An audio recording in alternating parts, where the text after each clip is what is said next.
Hi, everyone, and welcome to the Real Women, Real Purpose talk show live in the On Purpose Woman magazine and global community Facebook page. I'm Ginny Robertson, one of the hosts of the Real Women, Real Purpose talk show, and I'm also the founder and publisher of On Purpose Woman magazine and founder of the On Purpose Woman global community. My guest today is New Thought leader, the Reverend Dr. Nadene Rogers, and I am super excited to be talking with her about mind your own business and creating a spiritual economy. Welcome, Dr. Nadene. Thank you for being with me today. Oh, thanks so much, Ginny. It's great to be here with you. This is a really, what I think can be a really delicious discussion. But before we dive into that, I want to let our viewers know a little bit about you.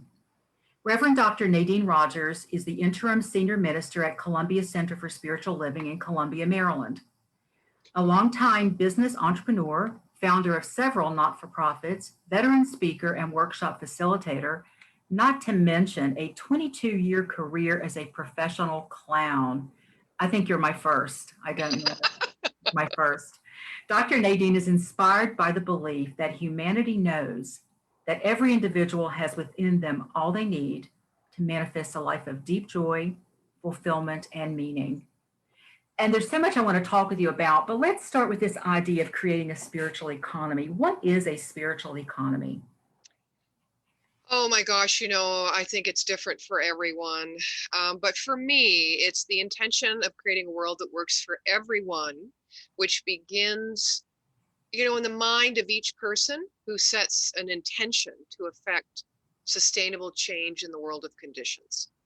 And I think, doing the work I do in metaphysics, teaching metaphysics and working with spiritual principle and practices, I do this by bridging those ideas into the economy. What is the economy? To me, it's a daily exchange of resources that we share with each other, so that we can live not just reasonably well, but we can thrive. And it's done through the intention of integrity, kindness, and generosity of spirit, based on a couple of things. I am enough, and therefore there is enough. And also that everything that we think we are, we see in our outside world. The energy of thought creates, and therefore what are we going to do with that thought and that energy? So these are the principles that I work with. So a spiritual economy, from what you're saying, is, I'm going to dumb it down quite a bit, but just it's just taking ourselves out of it and making it about the other, making it about a world that works for everyone, and bringing our gifts to it in the process, doing what's ours to do. And yes, that's good. But taking ourselves out of it, I would not say that, because it all the center of it, I think maybe was what I was trying to say. Not making it about us. Yeah. Right. So it's not just personal gain. Right. It's the gain of the greater good. Okay. I like that a lot. Thank you. Mm-hmm. Now, you say that, from the writing that you did for me to prepare for this, you say that we can make high-level business decisions and contribute to a world that works for everyone. And that really speaks to me, but talk about the kind of high-level business decisions you're talking about. Well, again, I'm talking about starting with integrity. Mm-hmm. And integrity is being authentic and true to yourself. So when you make a decision, you must include your own needs where you are in your own life, and not try to use your phrase, kind of dumb them down, kind of deny them, and move beyond something, so that you're making a decision beyond the means of what you actually need in order to be authentic, be comfortable in your position of leadership, and include yourself. Because although we say we want to not make something just from ego for self-gain, we also need, it's our responsibility to know what our needs are and get our needs met. Mm-hmm. And not put it on the result of what you believe working with a team of people is going to bring you back to meet your need. So you see, that way you're always personally invested in a decision, in its outcome, how it unfolds, the timing of it. And when you get stuck in those parameters, you are limited to what actually can happen through the field of pure potentiality. Right? So high-level decision-making, you need to be open to the greater good of what can come to you, through the universe and the field of pure potentiality. Also, you need to be true to yourself. You need to release, as I said, the attachment to the outcome. So that means watch how you control things. Watch how you possess things. Be open to the great collaboration and wisdom of the collective. Bring people in. I'm doing that right now in the work I do. And, I've been doing ministry for 25 years, and I'm still learning the beautiful ease that comes from being a servant leader as opposed to an autocratic leader. My personality, man, I like to call the shots. Hey, that a lot of people who are leaders have that quality, but you have to learn to ease down and understand what is yours to do and what isn't. Hands on the wheel, hands off the wheel. So high-level decisions come also from not only knowing in the world of condition and relationship with people what's yours to do and what's yours to share, shall we say, but it also comes from doing your own personal, and I will say the word spiritual work, in that wonderful plane of energy, the field of energy that we can't see, so that we understand and we can be free to give instead of looking to get, right? So, there's lots of intricacies, inner work and in work with relationships and staff and employees, and whether you're doing just a daily routine and a business meeting, or whether you're talking about a global merger, the principles are always the same, and it's how you work within them and work in alignment with the energy of them that will create your greater good and include everybody else along with you. Thank you for that. It made me think about my early days. I've been in an entrepreneurial space for about 35 years. And in the early days, I chased the money big time. Oh, that'll make me a lot of money. And every time I failed at it. Every time it didn't work out. Every time something fell through, or there was some dishonesty, or there was something. And I finally got it to that it wasn't, I was, like you were saying, I think, looking at the outcome. I was chasing the outcome and not really looking at what I'm doing true to me. Am I using my gifts in a very natural way? Am I serving the greater good? And I wasn't. And fortunately, I guess my soul took over and said, "This is not for you, girl. You're not going to succeed at this." And it didn't go well. But then it gave me an opportunity, like you said, to step back and start to look and do some work. And I have heard it said that being an entrepreneur is you do some of the greatest spiritual work on the planet when you're in business. Yes, yes. And again, I bring us back to however we see ourselves, we see the world. Mm-hmm. However we see our own capacity, what is possible for us, unless we see that life works through us, and life doesn't do things to us, then we're not in the predisposition to be accountable, to have patience, to trust the process of what's going on, like to plant the seed and to just leave it alone and let it grow into something fabulous that has its own laws of attraction, laws of growth, laws of correspondence. And one of the greatest things we can do is understand the law of reciprocity and move in alignment with that.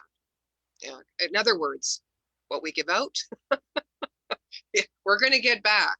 Yeah. And it's not just what we give in form, it's how we give with the intention and the motivation. And so that's also important when you're making high-level decisions. What's your motivation? What's your why? What are you looking for? What's your objective? Not just in tangible goal, but in the energetic gift. How does it wash the world and create a world that's better for everyone? How does it wash the world?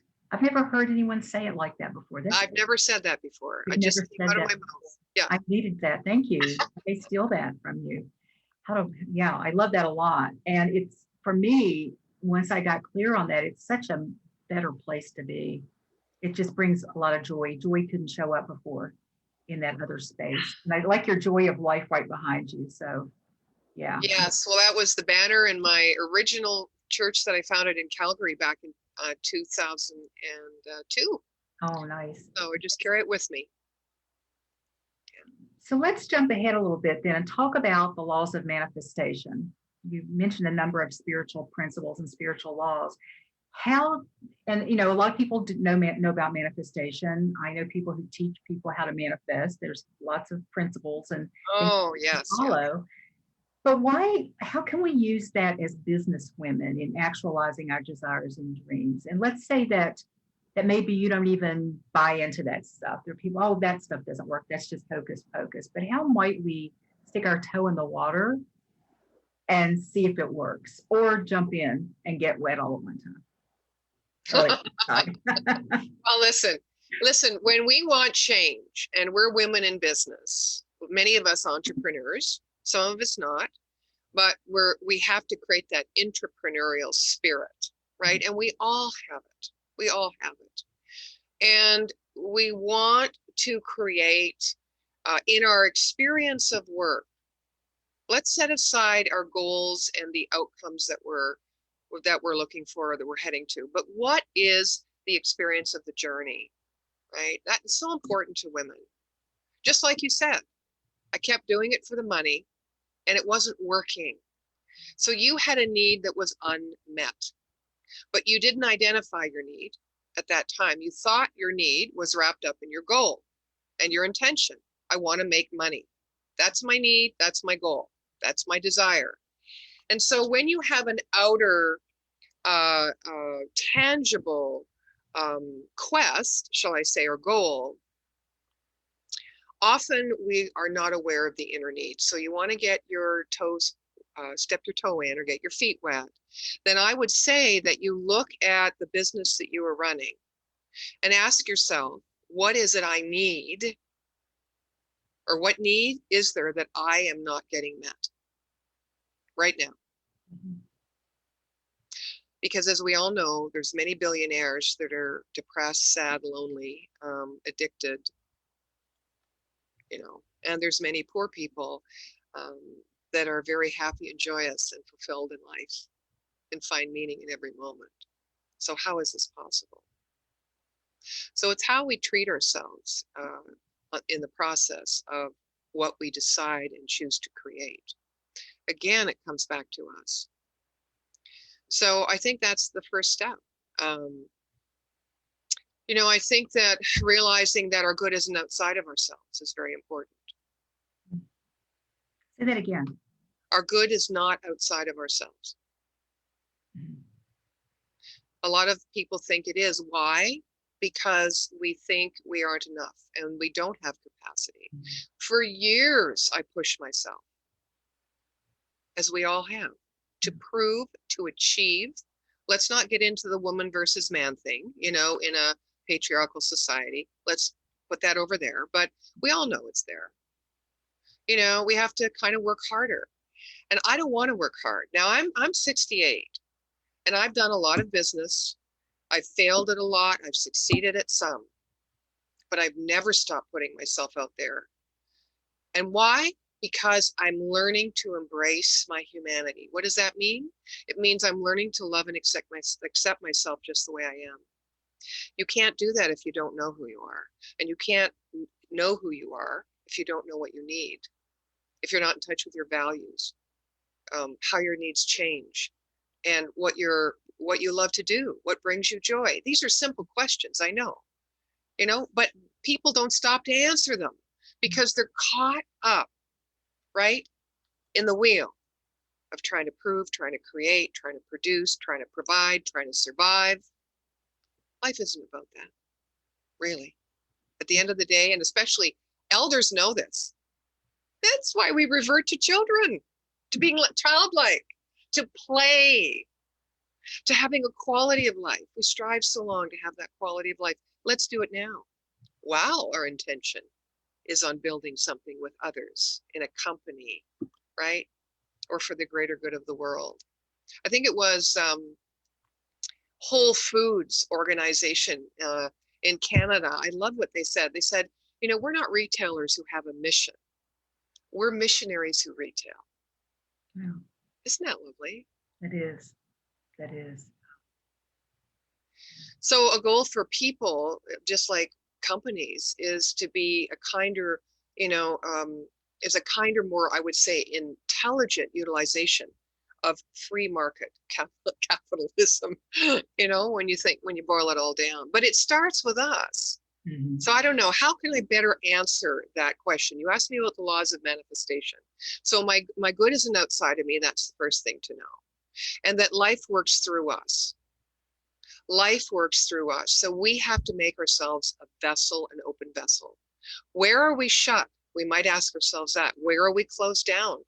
To feeling we deserve our good or receiving our good. Because I have worked vision boards, I have taught laws of manifestation, and what we all need to do is expand our consciousness of acceptance. That would be another good thing that we could work on. And I guess the third thing is that, to have a great life, it takes a lot of effort. Yeah. We naturally resist effort, because effort can be organic. Why it can be organic is because when we put our thought, which is energy, into motion through intention to decide on a decision to create a goal, it knows how to create the goal. It only needs certain input from us, but we overkill. We try to control everything. If we just sat back and we understood the spiritual principles, say the law of growth, which means set the intention, plant the seed, the idea, and and take your hands off the wheel in part. What is yours to do? Yours is to focus in the direction of the intention. Yours is to search out resources which will naturally be drawn to you because you've planted the seed, just like planting a tulip seed in the ground knows how to become a tulip, right? Or a tomato becomes a tomato, doesn't become a pumpkin. So there's something innate in the thought seed you plant that already is intelligent and knows how to develop itself. So our job, again, to put our toe in the water, is to figure out what is ours to do and what is ours not to do. So not to do, don't choke the seed. Don't dig the seed up because it's not coming fast enough or soon enough, right? You have to have some trust that everything has the intelligence already born within it. Every person you work with, every company or supplier, every person you talk to in the other end of the phone, and most importantly, yourself. So when you know it's true for yourself, you can then see it's true in everybody. And you start affecting the energy and you create this fabulous vibration and tribe around you that through the law of attraction is coming and supporting this idea, even though they don't even know what your idea is, but they want in, right? So it's that beautiful energetic vibration that you're creating of growth and creation that will attract everything you need. So there's a certain amount of trust and a lot more taking your hands off the wheel. Yes. Yes. Oh, wow. You just brought up so many great things for me. Thank you for all of that, because it's not one size fits all. It's not one thing. It's a combination of things. It is. And letting go is big. That was for me, I know. And, I had a conversation earlier this week with a woman who I consider a spiritual mentor. And I saw her, I spent 3 days, like 3 intensive days with her one-on-one in February of last year. It was the last thing I did before COVID. And we hadn't talked at all during that time. And we were on the phone and she goes, how have you done? I said, God, I'm thriving. We've just been thriving this past year and a half. And sometimes I feel kind of a little guilty about it because, people are suffering and I don't want to make light of people's suffering. So I went into this place of almost apologizing for my good. And she said, you've been at this a long time, Ginny. You've been putting some things in place. And so when you talk about that, the seeds sprouted, a lot of the seeds sprouted that have been, and I think sometimes we don't even recognize that it was because of something that we may have done 5 years ago or 5 weeks ago. Would you agree with that? And we don't then Absolutely. embrace it maybe as much as we could. It's a great lead in to another spiritual principle, which is there is no precedence in principle. So the principle is always working. And whatever we've done before does not determine how much we deserve our good in this moment. And whatever we set in mind before that comes from that deeper place of alignment with our own soul, our own passion, our own truth, will carry on. And you may even forgot the seed you planted, which is great, because ours is, why are we doing it and what are we doing, and having clarity. What isn't ours is the how it shows up or the when it shows up. Mhm. So if we can plant that seed in the what and the why, it could show up 20 years down the road. I understand what you're saying. The last year and a half of COVID was the best year I've ever had. And you know, I set 2 years ago an intention just to say yes to everything. Yeah. Yes, I receive. Yes, I receive. Yes, I receive. And I've had 3 interim ministry jobs in 3 years. I will say it out loud, cleared my debt.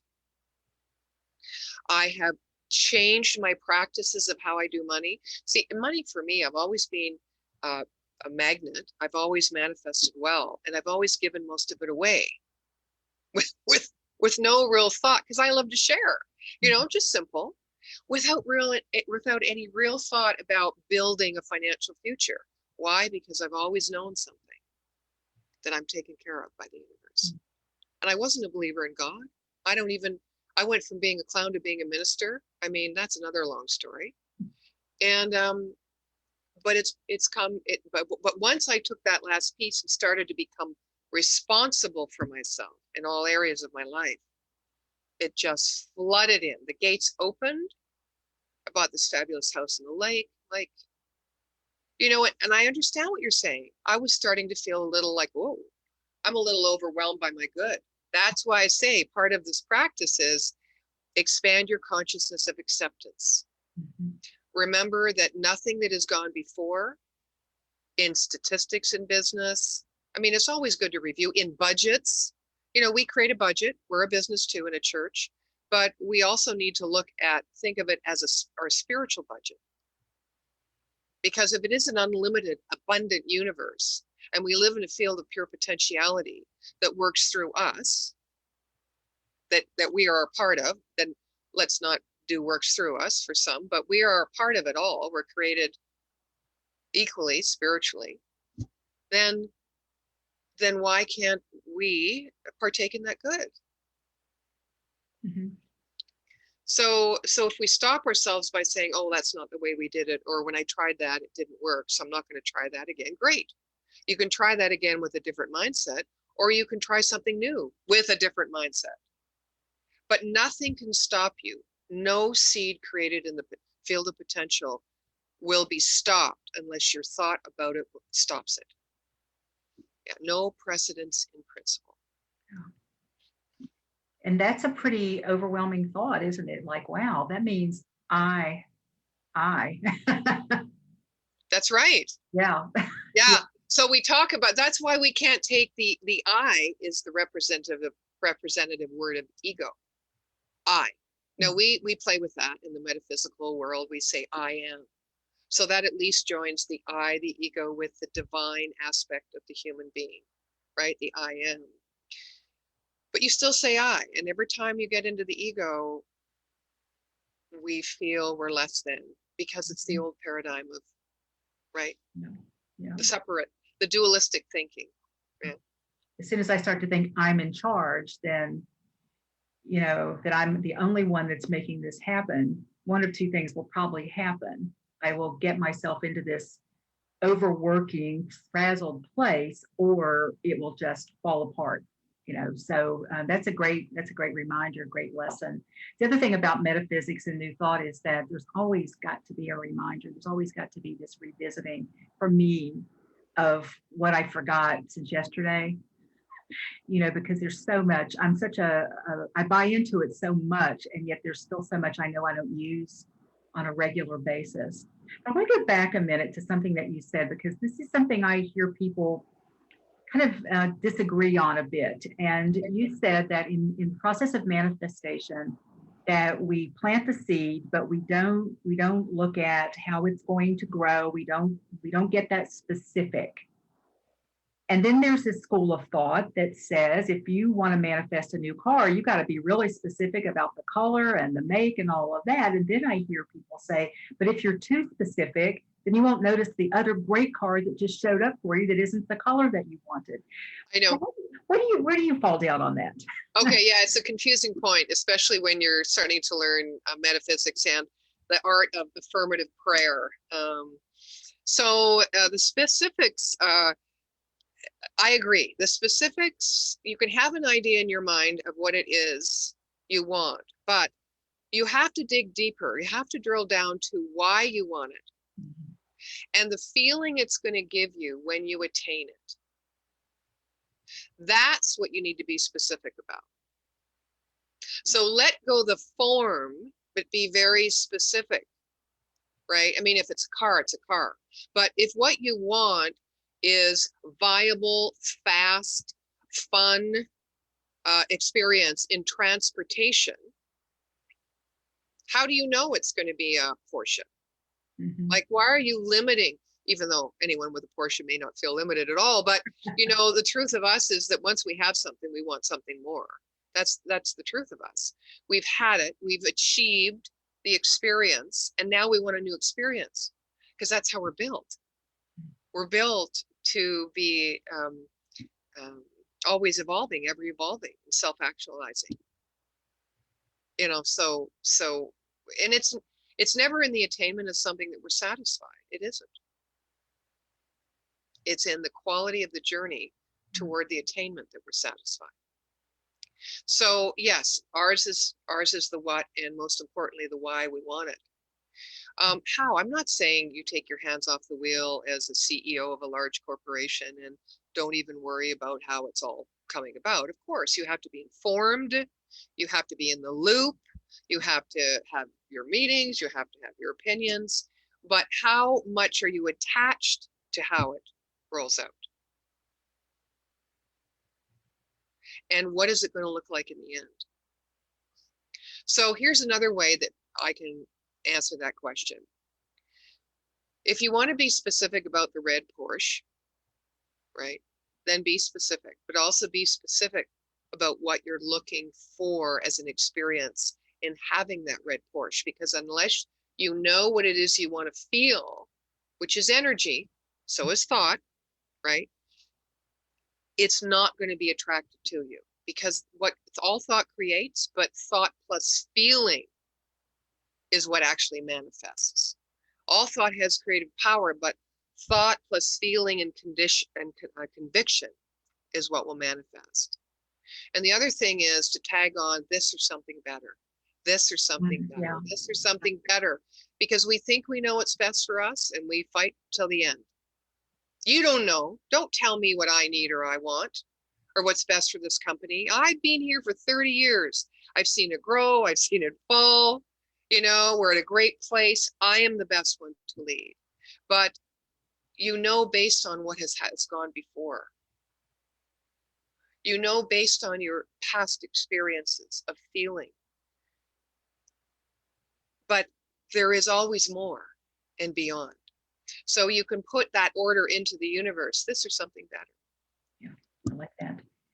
And when I think back to those days when I was, you know, just chasing the money and things weren't working out. In fact, I remember the last time a business partner and I had gone after this contract, and we got up and walked out of our last meeting. We hadn't signed the contract yet. There was something off. And then we ended up seeing the full picture, so sitting in this conference room with all the players. And we said, we're gone, we're out of here. And on the way home, I said to her, what is it about us that we thought that we would really be happy working with an organization that the primary purpose was to help law firms get richer? You know, and not that there's, I mean, really, there's nothing wrong with that if that is your calling, but it was certainly not our calling. We were going to be the people. We were going to make it all work and sing Kumbaya, and they weren't on board. That's not what they really wanted us to do. And we got clear on that. But that was the wake-up call for me.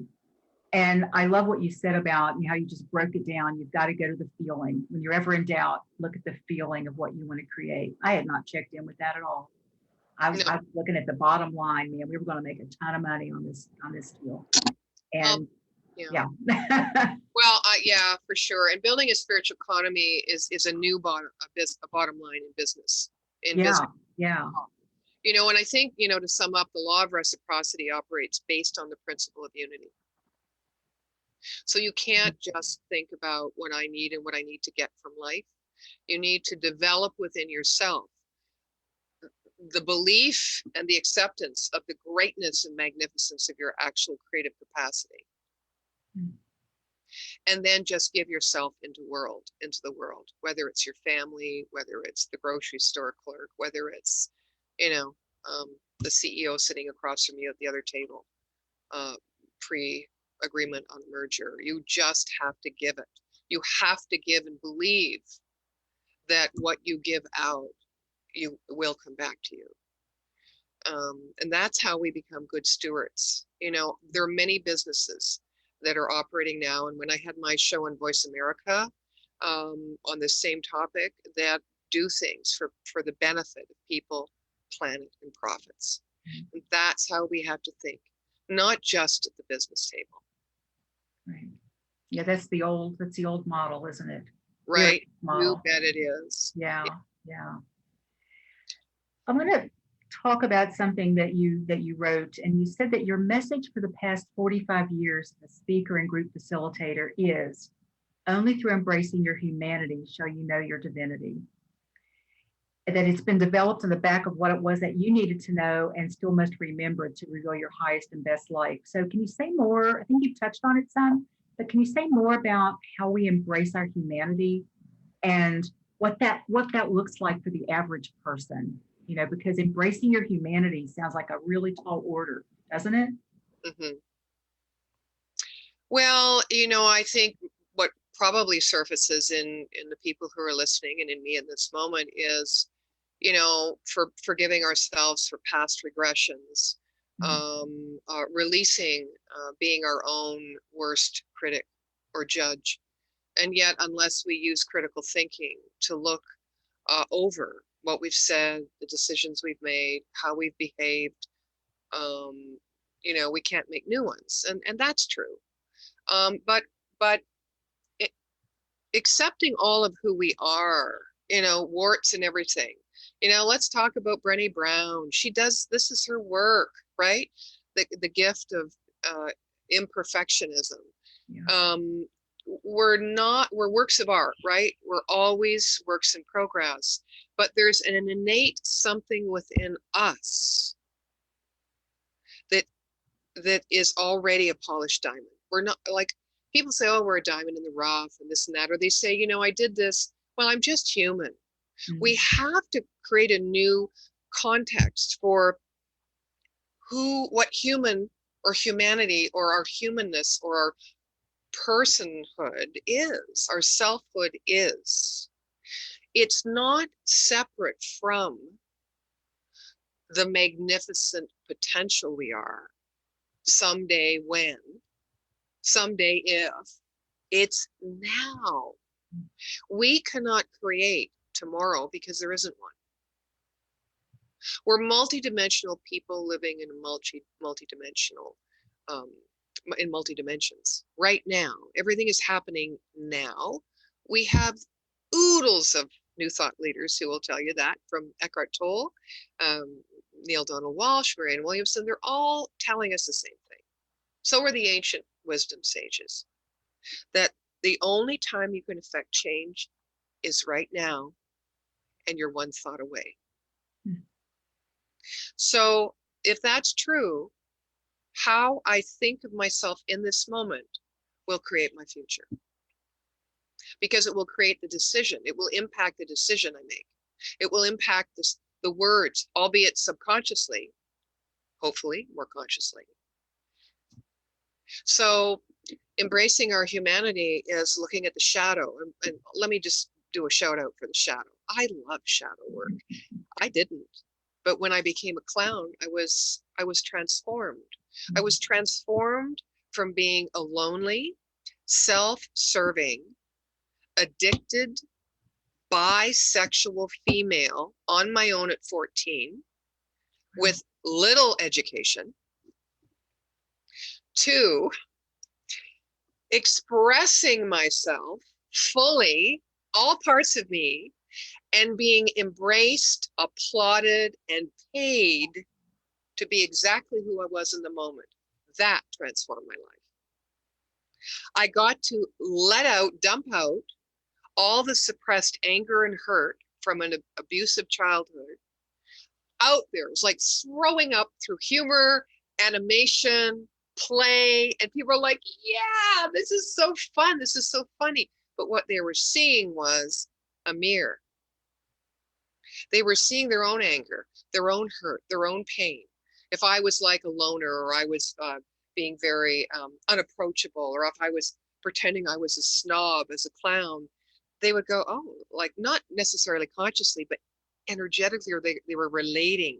They were seeing themselves energetically, and it would release them, because when they felt anger the next time, they would remember the clown who was having a temper tantrum. But it had a great ending. It was good. And so this, for me, released me. It took the cork out of the bottle, and I became sober. I opened a clown school, and I had a clown empire for over 22 years in Calgary.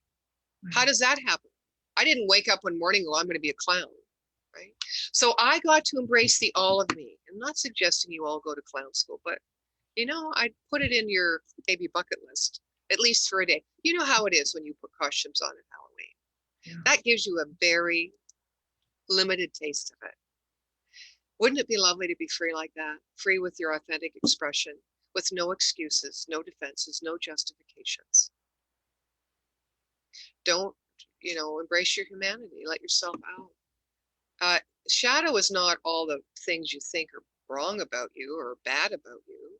They're also the things that you suppress that you think are magnificent, that you're afraid to share because you think perhaps the world may trample on them. Mm.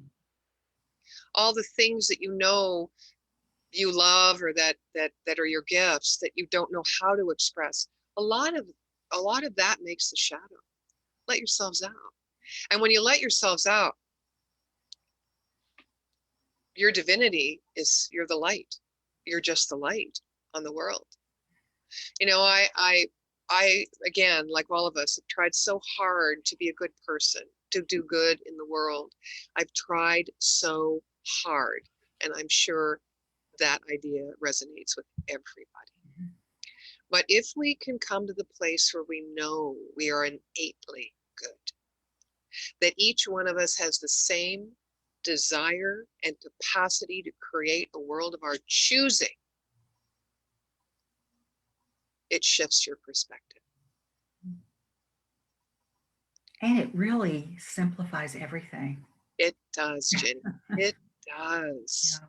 Like this huge burden just kind of goes, one thought. Yeah. I'm in charge of that one next thing, that rather than next year, next 10 years, whatever. And Dr. Ernest Holmes says, who's the founder of the Science of Mind teaching, which we teach at our global centers, says, it isn't ours to leave a legacy in this world. It is ours to be the full expression of the unique, divine, creative being that we have been born to be. And when I read that in ministerial school, I did exactly what you said. I took it off and I laid it down. And I leaned into this different idea. And I started to just accept what showed up, right? And then along with that, I started to act as if I was really that. That idea of fake it till you make it, it's true. You have to convince yourself. You have to demonstrate through your own life and start attracting new things before you believe that this universal power for good, or whatever you want to call it, this field of potentially actually works through you, that it is your partner. Mm-hmm. That your good isn't outside, it's in the restoration and the refreshing and the attention and the nourishment of the capacity of the source, the wisdom that lives right where you are in this moment now. And so it does become easier. Be responsible for this moment now. Mm-hmm. Yeah. Thank you. I love that. You're welcome. Ah, so we started out talking about business, and then we went down some other paths. I just want to bring it back around, because what I believe is that we can't do the work that we're here to do. We can't do it in a way that creates a world that works for everyone, where we can express our humanity, be authentically who we are, unless we go through those things you were just talking about. So it's personal work, and it's part of the whole, because, more than at any time, I think, ever, we are what we do in a really good way. It used to be defined by our work, and I want to be defined by my work now. I used to be defined by my work as a financial person. That wasn't me, but I want the two to be so congruent, that I am my work and I am my play and I am all of those things. Am I making sense? Yes, yes. Yes, and I'll just throw this in. We're enough because we exist, Mm-hmm. not because what we do, what we give. Yeah. We're enough because we exist. But I understand congruency. Yes. And that is a wonderful goal. That who we are speaks very loudly through the work we do. And it is the why and the reason for the choice of the work we do and the decisions we make in that work. That there's a fluidity Yeah. with it all, an alignment. And if to believe that we are enough because we exist, then I think lets us be more of that, because we don't have to prove anything now. We go where we feel called to go, and we don't, it's not about the money. It's not about the accolades or the attention or the awards or any of that. Those are great when they show up, I think, but it's not about that's the end result. And it goes back to one of the first things you said about not being about the end result, or outside of me. So I think we've kind of gone Right. full circle here. Yeah, because then we put power in the condition. Right. It's Yeah. misplaced and then misused power. The power is within us. It's invisible, right? It's a creative power, an intelligence. And when we keep identifying ourselves with that instead of the result or the effect, then we don't fall into that trap. We go, oh, cause, my thought, my intention, and this is what I produced. Wow. Let's go back here to the drawing board, not look at that as cause. And from that having the power, then we have to move from that as being the cause of our next decision. Okay. So it does that, even that limits us. A couple of ideas for the laws of manifestation, maybe I'll share with you, is focus on what you want, not what you don't want. So you need to understand the why behind what you do want. And is it meeting a need that you have personally, which bottom line is expressing yourself authentically and truly. Number two is keep your thinking and your speaking and writing, affirming the truth, that the creative source is within you, the good is within you and not outside. Practice, give yourself time and space to practice listening to your own divine wisdom, your intuition. You may call it intuition, you may call it your heart, but give yourself time to do that and build up a relationship. And have the faith to know that the idea before us draws and attracts everything needed to make it manifest. That you don't have to do all the work and control at every step of the way. And here's a really big one. Never compromise what you believe to be for your highest and best. Never compromise it. And then, hey, go out and play. Be authentic, generous of heart, know you're enough and that there is enough, and just enjoy life. You owe it to yourself. That sounds like a great place to end. Thank you. Thank you. You're very welcome. We're not going to end completely here, because I do want you to say a few words about the Columbia Center for Spiritual Living and your role there. And I think you have a few things coming up you might want to tell us about. Sure. Well, the Columbia Center for Spiritual Living is a new community to me. I've been with them since February, and they're rebranding themselves. Aren't we all right now, post-COVID? We're all recalibrating. And the idea for the spiritual community really is to provide education in which to explore your humanity and embrace the possibility of who you are so that you can define your passions, your unique talents, and put them out in the world in a way that brings greater joy and abundance to all. It's a community of one of several hundred communities around the world. Our home office is in Denver, Colorado. It's called the Centers for Spiritual Living. And you know, there's every community is a different culture. You know, a lot of them have the same values. One of which stands out is love. Love is all there is. Love is all there is. You know, be the change, be the love, just be love, and the world changes around you. It's a very accepting community. It's a very diverse community. I'm a Canadian girl, and so I'm used to seeing congregations of mostly white people and older than 45 to 50. And this one is multi-diverse. And it is fabulous because I keep learning. I learn how to accept more, understand more, be more inclusive. Right? And it offers so many programs. We're working on more. Again, wanting to be more inclusive. And what does that look like? But we've got women's groups, we have social play nights, games nights. We have prosperity through prayer, which is something I do every month, which really drills down to how do you create prosperity in your life through using the idea of prayer, spiritual principle. We have, I mentioned women's groups. We have, oh gosh, listening circles. We're developing an LGBTQIA plus group. We have, God, I'm drawing a blank here, Ginny, of all the things that we're doing every month. Give us the website because everything's probably on the website. Yeah, for sure. Okay. For sure. That's the best thing to do. Okay. www.columbiacsl.com. And of course, our Sunday services. And we're remaining hybrid. So we're still doing virtual services twice, 2 Sundays a month. And then our in-person services are at the Hawthorne Center with live music and also 1 minute miracle prayer support after, which is complimentary. So you get the full meal deal. We have Sunday school for the children, and we have youth programs online for children that are 10 plus at the time. And we're developing our youth and family ministry as we speak. So lots of renewing ourselves. Mm-hmm. Yeah. At least for now, the in-person services are being live streamed as well. I don't know if that's going to continue, but yes, it will always continue. Yeah. You bet. Yeah.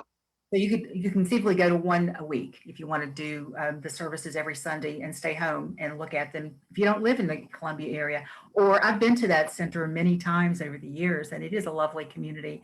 Some of my best friends go there, and I encourage you all to check it out either online or in person when you're ready to do that. So I want to thank you for being with us today, Reverend Dr. Nadene, and love the conversation, love your wisdom. Thank you for sharing that with our viewers and for giving me some new things to think about and some new places to notice what I've forgotten and what I'm maybe not using as much as I could. And I'm always open for that. And I want to thank all of you for joining us for the Real Women, Real Purpose talk show live here in the On Purpose Woman magazine and Global Community Facebook page. We have 2 more interviews this week. On Thursday, Catherine Yarborough, the other host of the Real Women, Real Purpose talk show, interviews flirting coach Shelly O'Connell. Shelly's going to talk to women about how to get your flirt on. Shelly wants to take the patriarchal rules around flirting off the table and give women ways that they can do it safely and whatever feels right for them. So you want to check that out on Thursday. And then on Friday, I'll be talking with science fiction writer and founder of the Rippy Effect, which is an organization that exposes young women and people of color to STEM careers. Her name is Jackie Hunter, and she'll be talking about how she created all this after retirement and how retirement is letting her be her. So and then I have 1 interview next week is all, and then I'll be talking with Lulu Trevina about sacred aging. So that's going to be another great conversation. To see all of the scheduled interviews for July and August, you can go to the On Purpose Woman magazine, On Purpose Woman magazine website and click on the Real Women, Real Purpose talk show, and that'll give you all of the topics coming up. And if you love this interview and you want to share it later, you can either share it here. From here, the live will be up for you to see in just a minute in a replay. And within the next 48 hours, it will be on our YouTube channel, which is the On Purpose Woman Global Community. We have over 70 interviews up there now that we've done over the past year that are educational, inspirational, funny, inspiring, you just name it. We've covered it with real women who have a real purpose in life. And I want to thank you again for watching the Real Women, Real Purpose talk show. See you next time.